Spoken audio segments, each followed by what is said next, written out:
I'm going to start. Okay. Yeah. Thank you.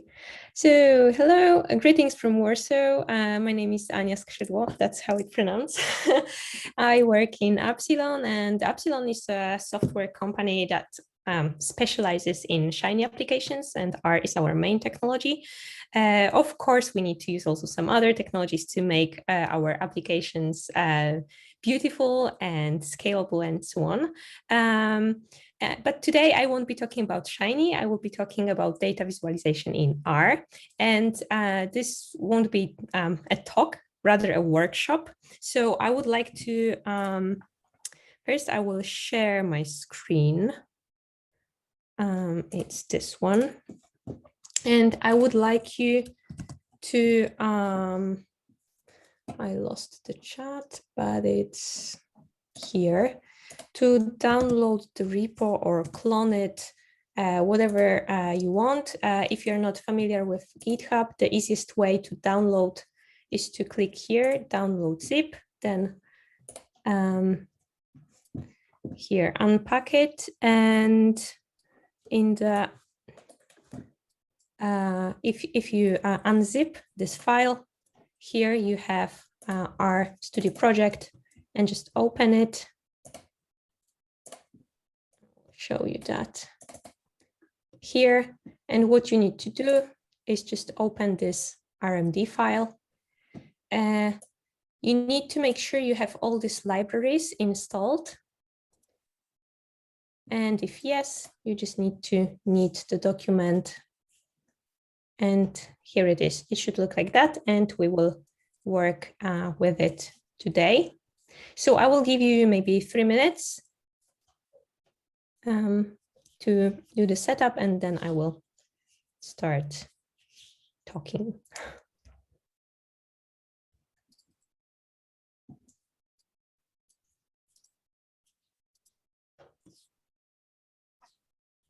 And of course, if you have any questions, comments, feel free to just turn on your mics and speak, or if you feel more confident just typing, then chat is also, I will be trying to look into the chat and check if there are any questions.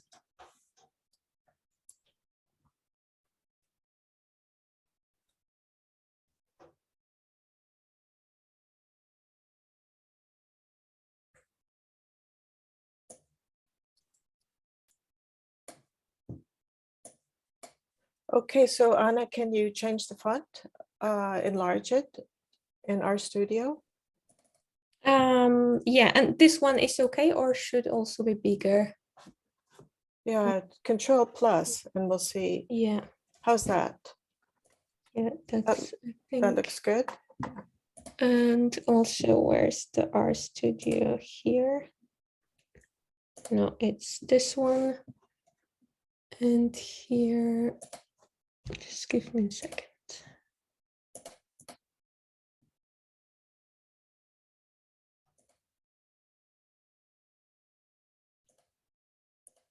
Appearance, yeah. Yeah. Yeah. Better? I think that looks nice, yeah. Okay, great. Thanks for the suggestion.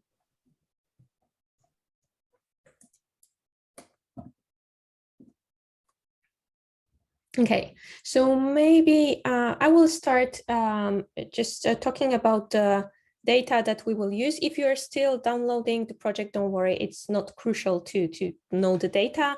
This is like purely randomly created data, but I will just quickly describe that. So here in this first code block, we have the data created. So we will be using 2 data sets. First one, let's say, of course, randomly created. It's not, true data.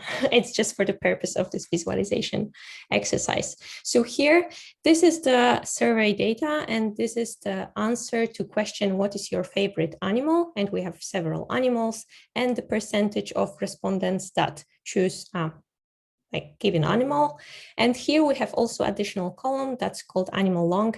And this is just for one of the exercises when I would like to show you how to deal with very long labels that you can have in your data. And that's it, just the first data set. And the second one, and this is time series data in a long format. So we have yearly data for two categories, so two series, dogs and cats. And this is the also number of respondents that selected dog or cat, if they are dog lovers or cat lovers, basically. So we have yearly number of dog and cat lovers. And here we have also additional column label, which has value only in the last year. So the last observation for each category. And this is something that I needed to create to be able to like add the labels that I will also show you in one of the exercises. So that's it. I hope you already have the project and could need the document. I don't hear any voices that you don't have it, so I will start. So let me, where is that markdown file? Here. Okay, so let's start. I will make it smaller so that you don't have distractions. Okay, so let's start with why. Why good data visualization is actually important. So first of all, it helps understanding the data. It's just basically easier to look at the graphs than just looking at the numbers itself. Because of that, it makes it much easier to draw conclusions, and good data visualization will actually show the conclusion that comes from the data, like from the very first second, and the user of the data or the audience don't need to spend a lot of time in analyzing what the data is saying. They just like see it right away. Good data visualization draws attention to what is important in the data, because very, very often you will need to show some data or some information just for a context, so that other piece of data actually like shows that conclusion that you would like to show. And also because of that, good data visualization makes analyzing the data just faster and easier for the audience. And I'm saying, of course, for the audience, because making and creating a good data visualization is much more difficult for the author of that visualization. And one note, because I believe as we are all here, we know R, so probably we are also very used to looking at the data in very different forms, at just numbers, at graphs, and so on. But not everyone is used to do it so often. So good data visualization also makes it even sometimes possible for people that are not that analytical to even like try to understand what the graph is saying and try to understand that context and draw that conclusion themselves. Okay, so now let's start with some examples. So here we have bar plot. This is the first data set that I was showing you. So we have a percent of respondents answering that their favorite animal is one of those selected. And these are the basic settings of ggplot. Generally today we will be using ggplot. I think the only one thing that I actually intentionally changed is the color of those bars. Other things are default settings. And what I would like to show you, okay, now with the bigger screen, it doesn't fit into one screen, but no worries, how we can improve that graph. So generally, if something doesn't bring any information, then you should remove it. It's called decluttering. So generally you want to keep on a graph only those elements that actually bring some value, bring some information for your audience. So what I've changed here. So first of all, I removed the background. It can be kind of aesthetics if it just matches the background of your document, or like for some aesthetics reasons you want to keep it, then it's fine. But generally, I think it doesn't bring any information. I don't want to keep it here, so I removed it. I also removed grid lines. And here are 2 comments. So for bar chart, the horizontal grid lines, they make sense. I decided to use labels, just the numeric labels right on the graph, because in this situation, it's important for the audience to be able to actually read the value as it is. So the exact value that each graph has. And also I haven't told it at the beginning, so I will make this note now. So what I'm showing you, these are like best practices and not the only one solution that you may have. Of course, each time you will be creating a visual, it always depends what's the goal of this graph. So today, what I would like to show you is more like how to think about it, what to take into consideration when create a graph. And of course, I'm not saying that this is the only one, right solution. So here, if it's important that the audience can read the actual value, it's better to use labels. If it's not that important, then the grid lines are okay. But when it comes to vertical grid lines, so for bar charts, they actually make no sense because you don't compare like in this vertical direction. So actually vertical grid lines for bar charts, they like never add any information, so they can be removed. What I also changed, I removed the ticks. I think they are also useless here because it's very easy to see which label matches which bar. I removed the this label because in the title we have what's your favorite animal, so it's also clear that these are those animals. I will show you, I don't have this animal label here, and I put the label of y-axis here. So I removed it from here and put it here under the title. Why? So 2 reasons. First of all, it's it's like a flipped 90 degrees, so it's not very readable. And second one, also adding it under the title creates like a very nice one block that you have, so you don't need to like here like jump with your eyes to check different informations, but you can go like from the top to the bottom. So I'm just looking if I said everything, but I think yes. So now it's your turn. What I would like you to do is this is the code for exactly the same graph as you can see here. And I would like you to take this code and change this graph in order to create this decluttered version. Of course, if you have your own ideas, you want to leave the background, it's all up to you.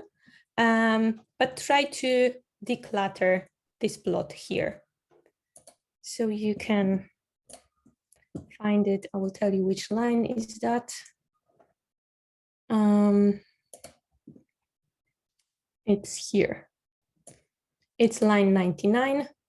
And I will give you, I think let's start with 10 minutes. We'll see after 10 minutes if you're ready. If not, then we will have some more time. And after that, I'll show you the solution. Yeah, or maybe open the floor for some questions. If no one has removed the background of a plot before, which layer of the ggplot are they going to use? Yeah, so for the background, so first of all, you need to use function theme, and theme has many arguments that you can use here in this exercise.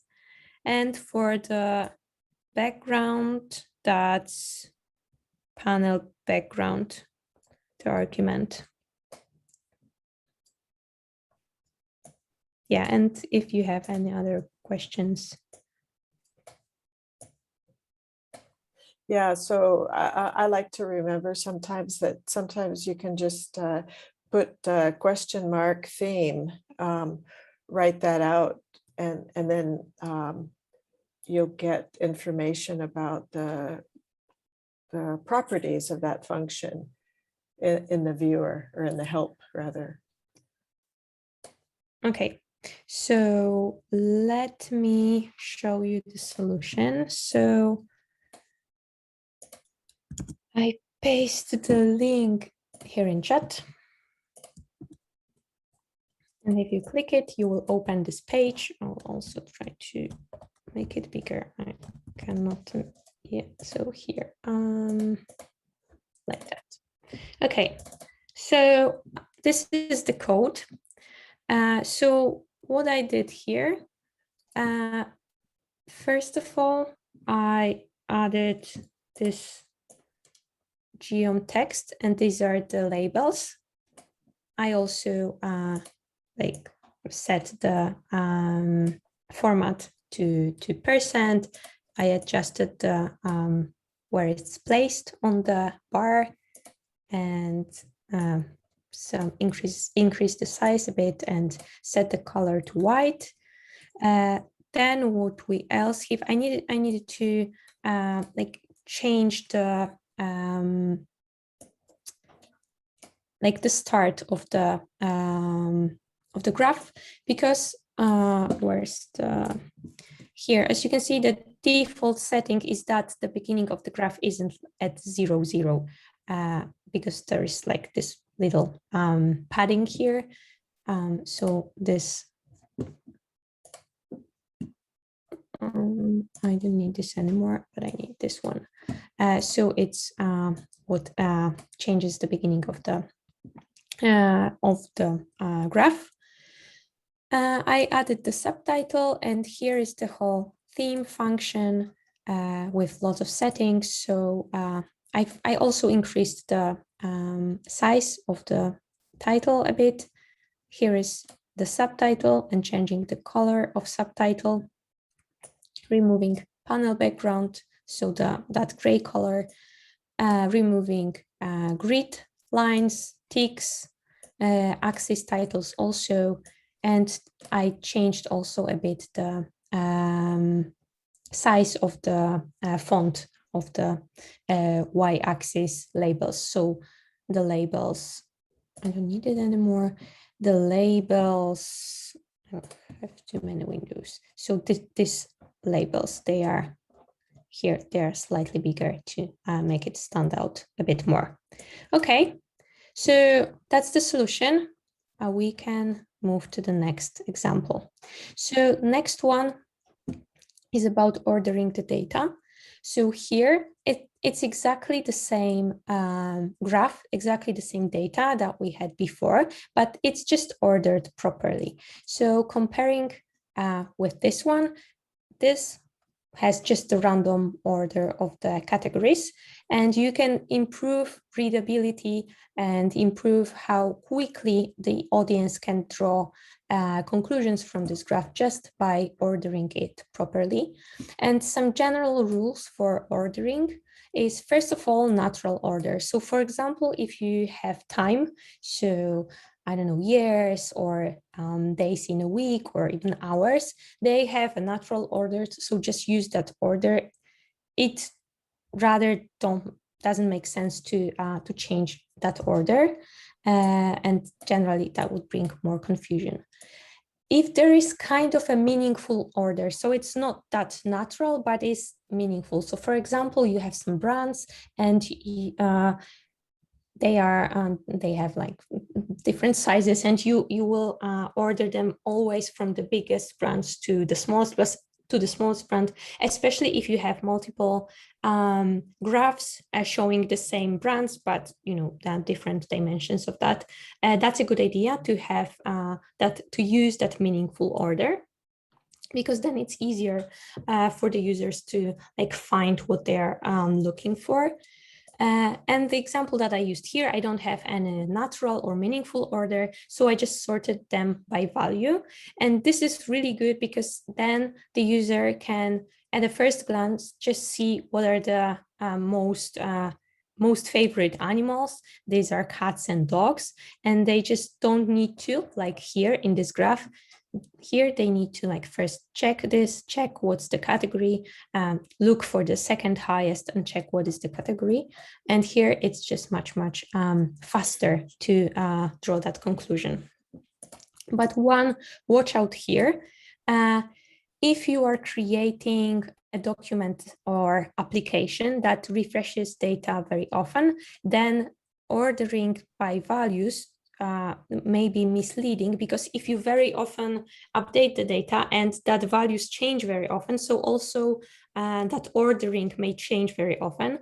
And if you have some users that will need to check just 3 categories, and they will need to each time check that 3 categories, then each time they will need to like look for that 3 categories, because they will be in a very different place. So in such situation, that won't be a good idea to sorting by value. Better maybe just sorting that alphabetical, which will mean that each time the user, for example, opens an application, they will find that category that this person is looking for just always in the same place. So it's just like within time, using the app will just be faster thanks to that. Okay, so again, your turn. You can start either from your solution, or you can just reuse the code that I've shared. So from that GitHub gist, and start from there and order the categories. And I will give you, I think, 3 minutes for that, because this is just one line of code. Yeah, so now 3 minutes for you. And it starts here, line 126. Okay, let's continue. I will share the solution. If you couldn't find it, here is the chat. So this is the second gist and what happened here. So this is the thing you need to add. So you are reordering the values on a x-axis by value, and it's with minus because it's in the descending order. So that's just it. Okay, let's continue here. So this is the example that I was telling you when I was showing the data sets. So sometimes you have very long labels, and generally default setting very often is to put them in that vertical direction, which isn't very good, as you already know. Like it's not very readable. The user, I don't know, should flip their head, or what? How can they read that? Sometimes you can also put it like flipped by kind of an angle, but it's sometimes more readable, but sometimes it's there is a bit of a mess because it's not very clear which label like describes which bar. But really good solution is just flipping the whole graph, and then you can have as long labels as you want to have, and the graph is still perfectly readable. So really, like, actually this is the best data visualization trick that I've ever learned. So I hope you also like it and you will use it. And now, of course, your turn. So here is the code for this graph, and please flip it to this horizontal version. It's in line here, 163, or probably if you were adding code, then probably it's not the same line, sorry. Okay, so also maybe 3 minutes for that, because that's also very short when it comes to coding. Let's proceed. I will show you solution.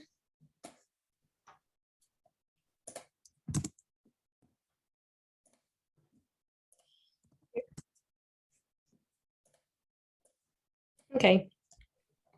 So what you needed to do is just this one function chord flip, and it does all the job. Okay. Can I ask something? Yeah, sure. Because I found this chord flip, but I tried to put it in and it looked weird. So I was just wondering, how do I know where in the code to put it? Yeah, so I know because you are also someone wrote about the labels. So that's let me open that once more. So that's one thing to put it here. And the second is that previously the labels were here, they were adjusted. And the thing you need to change is also adjust the labels. That's great feedback. I forgot also to mention that. But yeah, because they were the labels were like manually adjusted here too much to that previous bars that were vertical, and now we need to also adjust that to make them in line with the horizontal bars. Okay, thank you. Thanks. Okay. Here. Okay, so let's now move to line plots. So again, how to declutter a line plot. This is, we are using now the second data set, so with the yearly number of cat and dog lovers. And this is the default setting, default ggplot setting for a line plot and how you can improve it. So, and again, when it comes to grid lines, for example, it's the matter of what you want to show on your graph. I mean, what story is behind the graph. For this graph, the goal for it is to show the trends. So we are not concentrated on exact values. We don't need to know when exactly that change happened, when and on which level, because then that visualization probably would need to look differently and we need to mark it somehow. We are not marking it because what we need to show here is that the trend of dog lovers is increasing a lot and cat lovers is slightly decreasing. So what I changed here with the title and subtitle, similarly as for the bar plot, I put the label of the y-axis as the subtitle here. I also removed the background and I removed the grid lines because the goal for this graph is to just show the trends, not exactly the exact values. And I left here the axis lines, but they are not black, they are gray to make them like to make them visible, but not so catching the audience attention, let's say. And now, and also, yeah, I made the lines slightly stronger, slightly bigger to also make sure that this is the first thing that the audience will take a look at actually at the data and the trends. Okay, so now it's your turn, and please take this graph and try to declutter it. And I think 10 minutes for that. And of course, if you finish it earlier, use the green tick. So I think you still work on that. But I have one more challenge for you, and that will actually be a challenge. So let's take a look at the solution for that. Let me copy it to the chat box here. I hope you've managed to solve at least part of it. So what do we have here? Just give me a second. I need to, yeah. So here we have the colors changed. I also changed the labels, as you can see on the in the legend.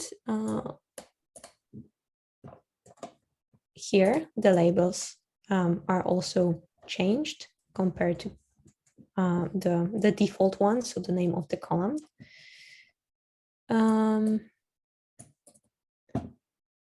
The subtitle as previously, and again theme, so increased plot title, changed color of subtitle and changed size of that, removing background, removing grid lines, changing color of axis lines to gray, removing ticks and titles of axis, and changing also text to the same gray as the line, the text, the label of the axis, the value labels. So, you know, the years, for example. And here adding some margins to those labels. And legend, so also you need to remove the color from the legend, because by default, let me show you that, where it's here. So it's this part.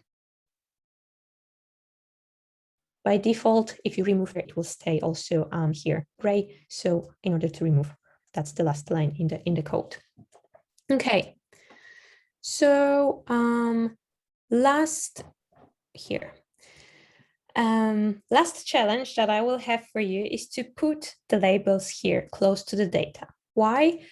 Because here in this example, so with the standard legend, you need to, again, like jump with your eyes from the here from the line to check what actually the line is about. And if you put, especially if you don't have many series on this graph, like 2, 3, 4, you can very nicely fit them here right next to the line. And then it's much easier to understand the graph, especially if you give the same color to the label as you have your line, then it will be very, very easy to read the graph and to understand.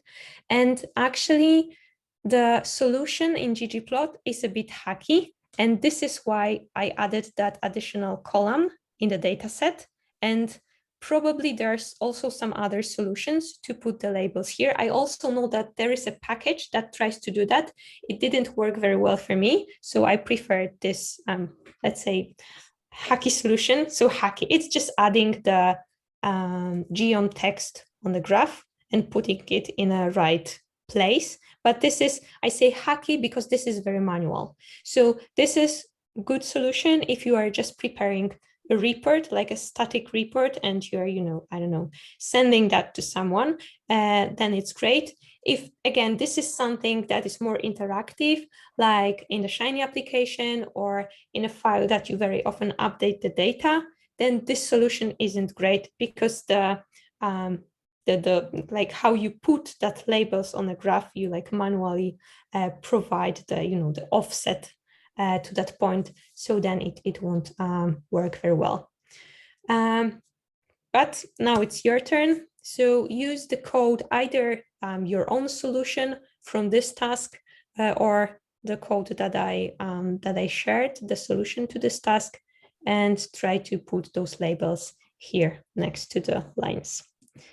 And let's have 10, maybe 15 minutes for that. This is the last task. So after that, you can just, or like in the meantime, you can just ask me a question. And after, I think, 10, 15 minutes, I will just show you the solution. There is a question. How do I know when to use element rectangular fill equals NA and when to use element blank, and if they can be used interchangeably? Actually, this is a great question, and I don't know myself if they can be changed here for the background. So I will just check it right now. Mm.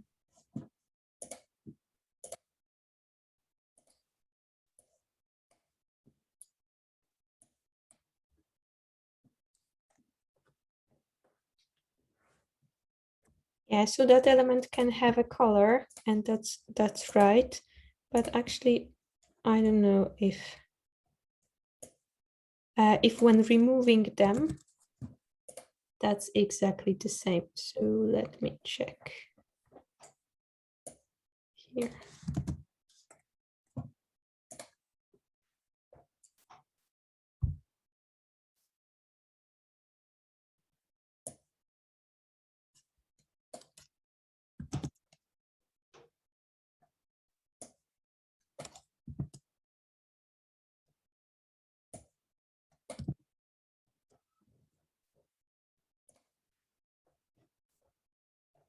So yeah, the answer for that is yes. So if you want to remove those elements, it actually, and the element is actually just a color, then it doesn't make a difference if you are using fill equals NA, or if you are just using element blank for that.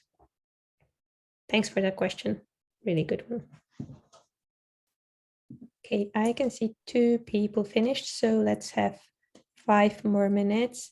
In time, Martin asked question like, what was the package that didn't work for me?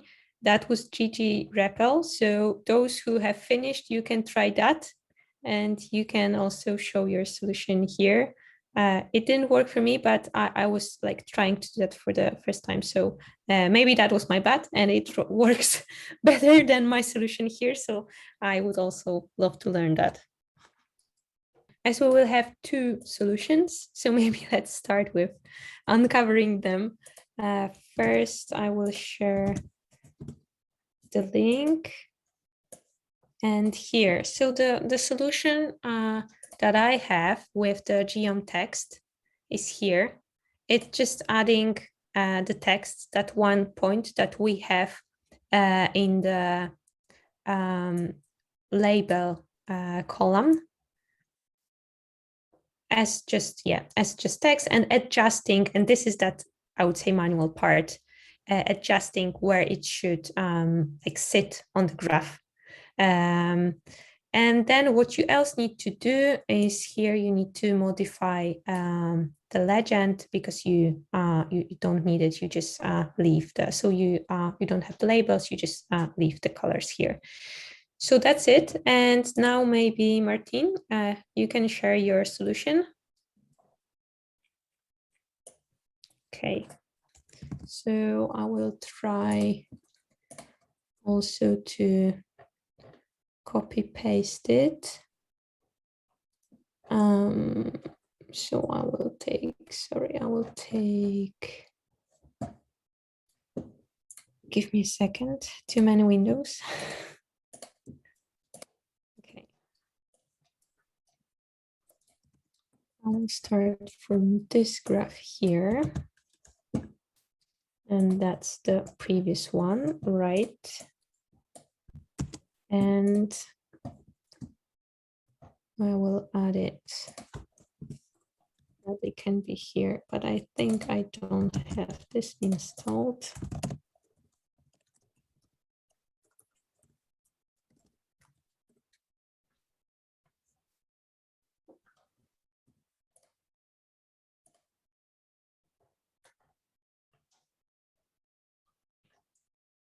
So it's here, right?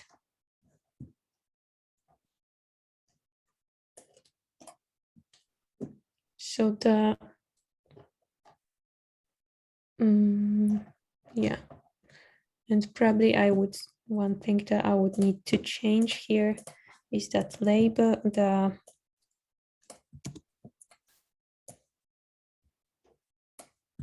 here. Okay, it didn't remove the label. Sorry, this removes the label. It's also the plus at the end of line 249. Mm, It's 247 now. and what's Just plus sign at the end. yeah, right. Sorry. Yeah. Yeah. So here. Thank you for that. Yeah. So this is a solution with the GG REPL package. Thanks for that. I couldn't make it myself, so thanks. Okay, so that's it when it comes to the today's workshop. If you have 2 more minutes, if you could write in a chat, how did you like it? Maybe I will stop sharing. I'm still sharing, not new share, just, yeah, stop sharing. If you can just type in the chat like your feedback or at least a note from 1 to 10, if that was useful for you, when 10 is highest, 1 is lowest, I would really appreciate that. Yeah, and thanks a lot.